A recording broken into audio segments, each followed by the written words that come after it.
बिस्मिल्लाहिर्रहमानिर्रहीम। Pain relief in labour की बात स्टार्ट करते हैं हम लोग। ठीक है, पेन जो होती है, जो कॉन्ट्रैक्शंस के साथ एसोसिएटेड होती हैं लेबर के अंदर, उनको हम लोग मल्टीपल तरीक़ों से डील कर सकते हैं। हमारे पास कुछ तरीके ऐसे होते हैं जो कि नॉन फार्माकोलॉजिकल होते हैं, ठीक है, जिसमें आप कोई ड्रग्स का यूज़ नहीं करते, और कुछ तरीके होते हैं आपके पास फार्माकोलॉजिकल। ठीक है, जो नॉन फार्माकोलॉजिकल होते हैं आपके पास, उसमें मल्टीपल चीज़ें आ जाती हैं। फॉर एग्जांपल, आप जो है ना मदर को खुद से रिलैक्सेशन करवाते हैं, उसको रिलैक्स करते हैं। ठीक है, इसके अलावा मल्टीपल ब्रीदिंग एक्सरसाइजेज आप करवाते हैं। और कुछ जो मदर्स हैं उनको रिलीफ मिलता है हॉट वाटर यानी वार्म वाटर के अंदर बैठ के। ठीक है, सो रिलैक्सेशन कुछ लोग करती हैं वार्म वाटर के अंदर, ठीक है, during the first stage of labour. उससे उनको जो है ना उनका पेन बेटर उसके साथ जो है ना वो डील कर पाती हैं। सही है, लेकिन आपने याद रखना है कि जो टेम्परेचर है वाटर का वो 37.5 डिग्री सेल्सियस से ज़्यादा नहीं होना चाहिए। सो ये तमाम नॉन फार्माकोलॉजिकल तरीके हैं। फार्माकोलॉजिकल तरीक़ों में आपके पास जो है ना जो यूज़ किया जाता है वो आपके पास ओपिएट्स यूज़ किए जाते हैं। ठीक है, ओपिएट्स में भी आपके पास कौन सी ज़्यादा यूज़ की जाती हैं? पैथिडीन यूज़ की जाती है। ठीक है, इसके अलावा आपके पास डायामॉर्फिन यूज़ की जाती है। ठीक है, सो ये आपके पास ओपिएट्स जो हैं यूज़ किए जाते हैं। इसके अलावा जो है और भी मल्टीपल तरीके जो हैं चीज़ें यूज़ की जाती हैं फार्माकोलॉजिकल इंटरवेंशंस में।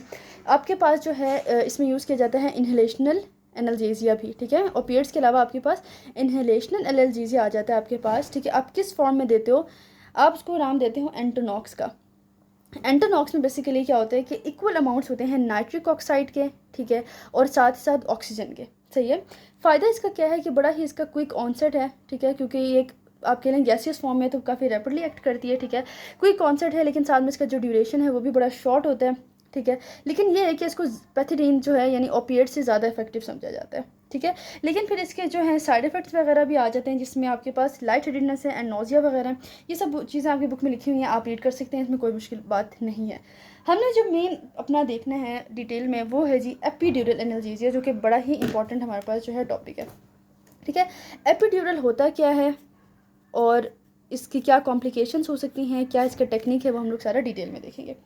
अब जो हमारे पास एपिड्यूरल एनाल्जेसिया है ना, इसको सबसे आप कह लें कि रिलायबल मोस्ट रिलायबल मेथड समझा जाता है, और इससे काफ़ी हमें एक अच्छा जो है एनाल्जेसिया यानी कि पेन रिलीविंग इफेक्ट मिलता है। ठीक है, सो पेन रिलीविंग इफेक्ट में सबसे अच्छा एपिड्यूरल को समझा जाता है। सबसे कहते हैं कि इफेक्टिव एनाल्जेसिया जो है वो हमें एपिड्यूरल दे रहा होता है।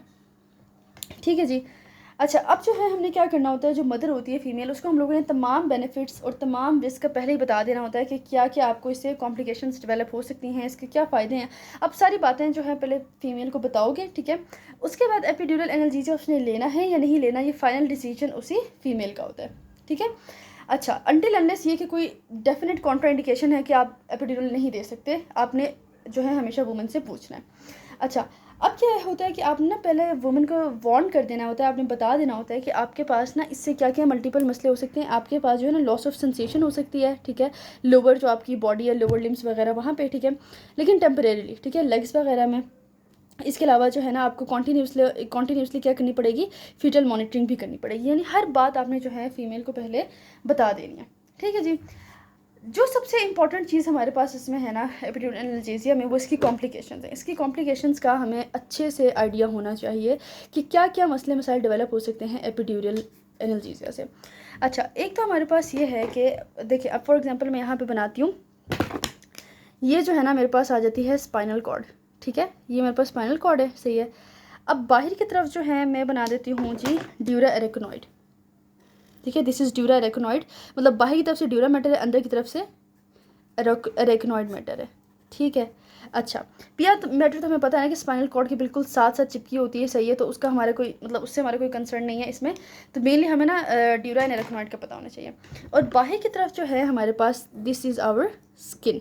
ठीक है, सो ये हमारे पास स्किन है। अब जो ड्यूरा मैटर है उससे बाहर की जो स्पेस हो है outer space, that is epidural space, और जो उससे नीचे स्पेस है बेसिकली एरेक्नॉइड के नीचे जो स्पेस है दैट इज़ सब एरेक्नॉइड स्पेस।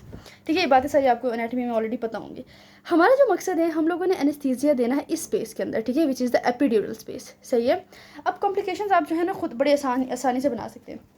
अगर तो आपने गलती से एक्सीडेंटली पंक्चर कर लिया है एरेक्नॉइड मैटर में, ठीक है, और आप घुस चुके हैं सब एरेक्नॉइड स्पेस में, तो अब बेसिकली क्या होगा कि यहाँ पे अगर आपने जब इसको रप्चर कर लिया तो क्या होगा कि यहाँ से CSF बाहर की तरफ लीक आउट कर सकता है। ठीक है। सो जब CSF लीक करेगा तो पेशेंट के साथ क्या मसला होगा, बेसिकली उसका जो पेशेंट का हेड है उसके टॉप ऑफ द हेड में उसको पेन होगी, ठीक है। और ये ऐसी पेन होगी कि जब वो सीधा लेट जाएगी, ठीक है, फ्लैट लेट जाएगी, तो क्या होगा कि उसका पेन रिलीव हो जाएगा।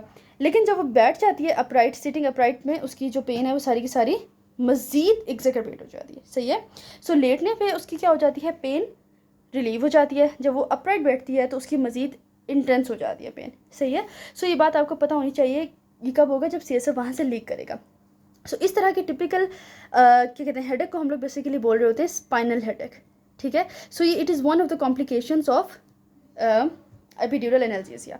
सो फर्स्ट कॉम्प्लिकेशन हम लोगों ने इसके अंदर पढ़ लीजिए, दैट इज़ स्पाइनल हेडेक, ठीक है। सो ये हम लोगों ने सारा देख लिया। अब जो नेक्स्ट हमारे पास है दैट इज़ ब्लैडर डिसफंक्शन। अब ब्लैडर डिसफंक्शन क्यों होता है? ब्लैडर डिसफंक्शन इसलिए होता है कि जब lower part of the body की आप कह लें कि सेंसेशंस ख़त्म हो जाएंगी, तो क्या होता है कि पेल्विक के जो कुछ रीजन है, फॉर एग्जांपल ब्लैडर वगैरह, वहाँ पे भी सेंसेशंस ख़त्म हो जाएंगी। तो अब क्या होगा, जैसे जैसे ब्लैडर आपके पास फिल होता जाता है, एक नॉर्मल इंसान को तो पता चल जाता है कि मतलब कि उसको मिक्सचरेट करना है, उसको मतलब यूरिन को अवॉइड करना है। लेकिन जब एपिड्यूरल एनाल्जेसिया लिया होगा एक फीमेल ने और उसको नहीं पता चलेगा कि उसका ब्लैडर फिल हो गया है एंड शी नीड्स टू मिक्सचरेट, तो क्या होगा कि ओवर डिस्टेंशन की वजह से जो ब्लैडर है वो डिसफंक्शन हो जाएगा, ठीक है। और उसके अंदर जो हमने पढ़ा है कि डिट्रोसन मसल होता है, इवन कि उसकी आप कह लें कि परमानेंटली भी वो ख़राब हो सकता है और आगे जाके लॉन्ग टर्म जो है बंदी को मसले हो सकते हैं, ठीक है। सो ये सारी बातें आपको पता होनी चाहिए, क्योंकि डिस्ट्रोसन मसल की ओवर डिस्टेंशन से ना मेनली आपको सारे मसले मसाइल होंगे। अच्छा, तो बड़ा ज़रूरी है कि लेबर में आपने जो है ना ब्लैडर को कैथेटराइज़ करना है, ठीक है। कैथेटराइज़ करेंगे तभी आपको जो है ना अच्छे से पता चल पाएगा कि जो फीमेल है वो मतलब वॉइड से कर पा रही है या नहीं कर पा रही, सही है। अब जो थर्ड आ जाती है आपके पास, वो आ जाता है बेसिकली हाइपोटेंशन। हाइपोटेंशन बेसिकली क्यों होता है? हाइपोटेंशन इसलिए होता है कि जो एपिड्यूरल एनाल्जेसिया है वो आपके सिंपैथेटिक सिस्टम को ब्लॉक कर देती है, जिसकी वजह से वेजोडायलेशन हो जाती है, ठीक है, और हाइपोटेंशन हो सकती है, ठीक है। अगर आपने इसको फ़ौरन से ट्रीट नहीं किया तो ये फीटल ब्रेडिकार्डिया भी कॉज कर सकती है एंड फीटस जो है वो कॉम्प्रोमाइज़ हो सकता है। सो अगर हाइपोटेंशन हो जाती है तो आपने जो है ना फ़ौरन से क्या करने हैं, वेजोप्रेसर्स वगैरह जो है फीमेल को देनी है, ठीक है। वेजोप्रेसर्स ताकि वो वेजो कॉन्स्ट्रिक्शन करे वेसल्स की, वेजोडायलेशन जो है वो प्रिवेंट हो, ठीक है, वो ट्रीट हो। और साथ ही साथ आप क्या करोगे, IV फ्लूइड्स दोगे। तो आपने जो है ना हाइपोटेंशन को फ़ौरन से ट्रीट करना है, ठीक है। सो ये थर्ड कॉम्प्लिकेशन हमारे पास होगी। अब हम ज़रा देखते हैं अपने नेक्स्ट कॉम्प्लिकेशन को, that is basically what this is basically accidental total spinal anaesthesia. अब इस बात का क्या मतलब है? इस बात का ये मतलब है कि अगर तो जो है आपने एपिड्यूरल को सब एराकोनॉइड स्पेस में, यानी कि इस स्पेस में इंजेक्ट कर दिया, तो क्या क्या मसले मसाइल हो सकते हैं। आपके पास बहुत ही सवेयर किस्म का कह लें कि हाइपोटेंशन होगा, ठीक है, हाइपोटेंशन होगा। इसके अलावा साथ साथ आपके पास रिस्पिरेटरी फेलियर होगा, ठीक है, अनकॉन्शियसनेस होगी और अल्टीमेटली डेथ भी हो सकती है अगर आपने इसको फ़ौरन से नहीं पहचाना कि एक्सीडेंटल टोटल स्पाइनल एनेस्थीसिया जो है हो चुका है, सही है। सो आपने एक्सीडेंटली स्पाइनल स्पेस यानी सब एराकोनॉइड स्पेस के अंदर जो है क्या कर दी है, एपिड्यूरल एनेस्थीसिया दे दिया, ठीक है, जिस वजह से सेवियर हाइपोटेंशन हुई, रिस्पिरेटरी फेलियर हुआ, अनकॉन्शियसनेस एंड डेथ भी हो सकती है, ठीक है। सो आपने क्या करना है, फ़ौरन से इस कंडीशन को पहचानना है और जो मदर है आपने उसको इंटीब्यूट करना है और इवन उसमें आपको वेंटिलेटरी सपोर्ट भी चाहिए होती है, ठीक है। सो ये बहुत ज़्यादा ज़रूरी है, आपको सारी चीज़ें पता होनी चाहिए। इवन ये कि अगर आपने फीमेल को रिससिटेट करना है तो आपको फ़ौरन से डिलीवरी भी करवानी पड़ेगी। क्यों? क्योंकि देखिए मेरी बात सुनिए, जो यूट्रस है उसके अंदर बेबी है, ठीक है। जब यूट्रस इतना हैवी है, उसके अंदर बेबी है, तो उसने क्या किया है कि यूट्रस के बिल्कुल पीछे हमने पढ़ा ना पोस्टीरियर एब्डोमिनल वॉल में एओर्टा एंड वेना केवा पड़े होते हैं, ठीक है। अब यूजुअली जब प्रेग्नेंट जो लेडीज़ होती है उनके अंदर ये यूट्रस जो है ना इनको कंप्रेस कर रही होती है, जाहिर है वेट की वजह से कंप्रेस हो रही है। अगर आप चाहते हो कि आपने फीमेल जो है इसको रिससिटेट करना है, ठीक है, आप अगर उसके अंदर CPR करना चाहते हो, रिससिटेशन अल्टीमेटली आपका यही गोल है ना कि आपने जो हार्ट है उसकी सप्लाई अच्छी करनी है। तो जब तक आप यूट्रस को खाली नहीं करोगे, आप जो है ना एओर्टो केवल जो आपकी बेसिकली कंप्रेशन है आप उसको रिलीव नहीं कर सकते और उस वजह से जो क्या है आपके पास जो ब्लड सप्लाई है उसको आप बेहतर नहीं कर सकते।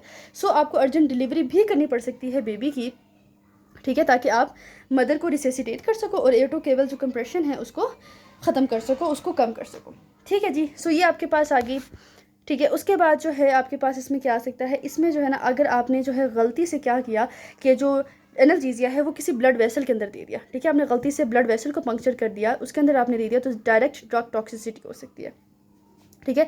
इसलिए बहुत ज़्यादा ज़रूरी है कि जब भी आपने जो है ना एनेस्थीसिया देना है तो आपने एक दफ़ा एस्पिरेट करके देखना है कि कहीं उसमें से ब्लड तो नहीं आ रहा। अगर ब्लड आ रहा है तो दैट मीन्स कि आप ब्लड वेसल के अंदर घुस चुके हो, तो आपने जो है उसके अंदर इंजेक्ट नहीं करना और आपने दोबारा से कैथेटर को इंजर्ट करना है।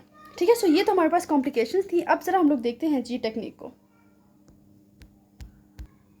अच्छा जी, तो टेक्निक में आपने सबसे पहले क्या करना है, आपने जो फीमेल है उसको उसके लेफ़्ट लेटरल पोजीशन पे लिटा देना है। ठीक है।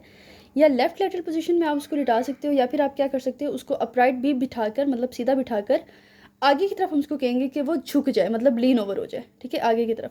तो इन दो पोजीशंस में जो है ना आप बेसिकली क्या कर सकते हो, आप बेसिकली एपिड्यूरल एनेस्थीसिया को इंजेक्ट कर सकते हो। क्या करना है, आपने जो वुमन का बैक है उसकी जो पीछे की तरफ आपने उसको अच्छी तरह क्लेंस करना है एंटीसेप्टिक से।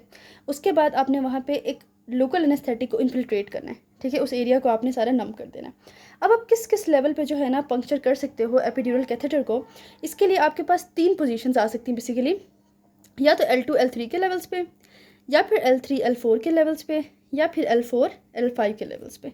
ठीक है। सो आप इन जगहों पे जो है एपिड्यूरल इंजेक्ट कर सकते हो। अच्छा, अब जो है ना आपने क्या करना है कि जब भी आप इन तीनों स्पेसेस को पंक्चर करोगे तो सबसे पहले आपने ना एस्पिरेट करना है, मैंने आपको पहले भी बताया, और आपने एस्पिरेट करके देखना है कि कहीं उसमें CSF तो नहीं आ रहा या कहीं उसमें ब्लड तो नहीं आ रहा।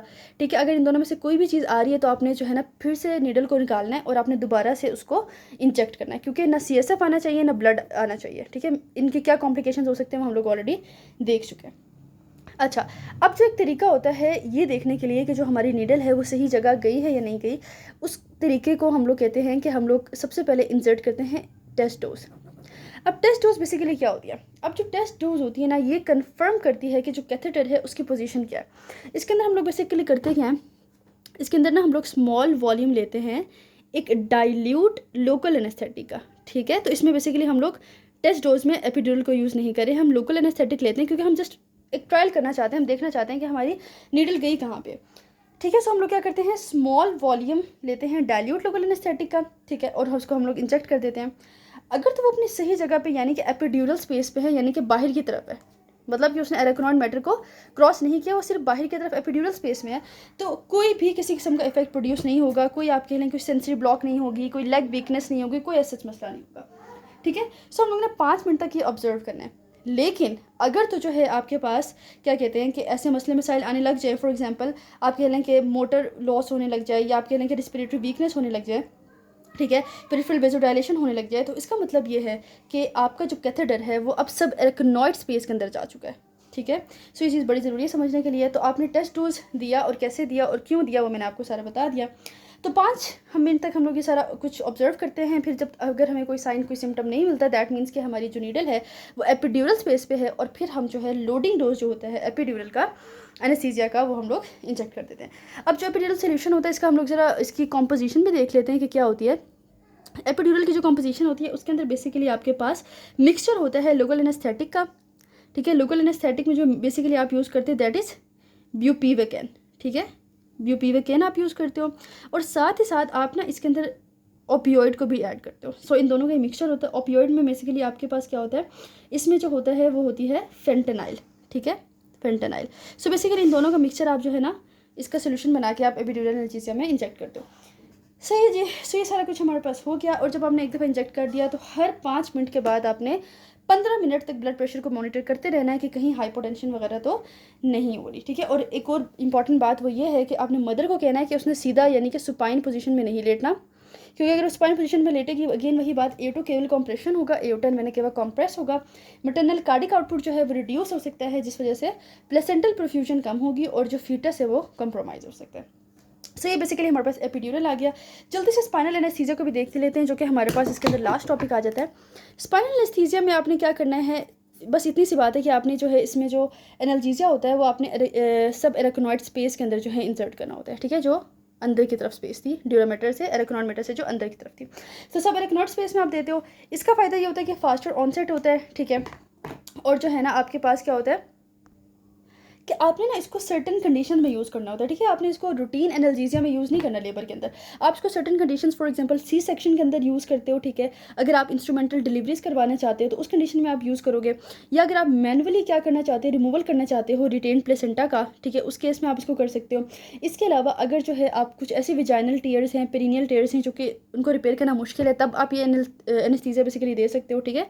सो टीयर्स के केस में, लेकिन आपने इसको रूटीनली यूज़ नहीं करना होता। अब क्या है कि कंबाइंड बेसिकली अप्रोच आ गई है हमारे पास, जिसमें हम लोग क्या करते हैं, स्पाइनल और एपिड्यूरल को ना कंबाइन करके हम लोग देते हैं, ठीक है। सो इसमें क्या होता है कि एक तो हमें पेन रिलीफ काफ़ी उसका रैपिड ऑनसेट होता है, जल्दी हमें इफेक्ट मिल जाता है और काफ़ी प्रोलॉन्ग्ड इफेक्ट मिल जाता है, सही है। So it was all about pain relief in labour.